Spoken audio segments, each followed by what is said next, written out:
Nessun voto 24 ore fa a Roma da parte del Comune di Venezia. Al tavolo c'era il commissario straordinario Vittorio Zappalorto che si è astenuto perché, ha spiegato, la sua non è una figura politica e non poteva quindi rappresentare la volontà della città.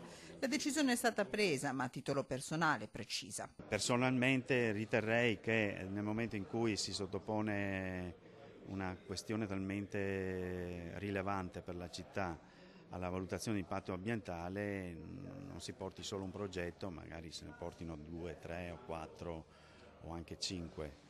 Però da quello che è emerso al tavolo sembrava che ci fosse solo un progetto. Intanto il Comune ha reso immediatamente esecutiva una delibera che lima il capitolo delle spese per il sociale, abbassando da 60 a 25 mila euro il reddito ISEE per l'accesso all'assistenza domiciliare e alle cure familiari. Un taglio che toccherà 100 famiglie veneziane sulle 1200 che usufruiscono del servizio, con un risparmio nel 2014 di circa 300 mila euro che diventerà 1 milione di euro nel 2015.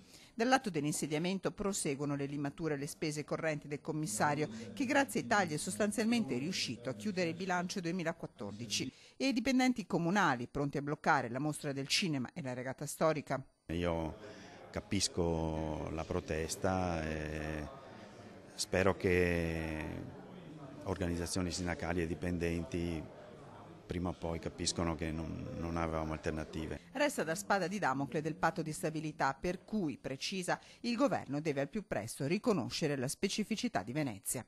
Non è giusto che risorse che sono entrate a Venezia, che sono state date a Venezia quando il patto di stabilità non c'era, adesso vengono considerate ai fini dei vincoli del patto di stabilità. Non è colpa delle amministrazioni passate se c'è stata questa continua difficoltà nel rispetto del patto. Ci sono delle difficoltà obiettive che Venezia ha e devono essere riconosciute.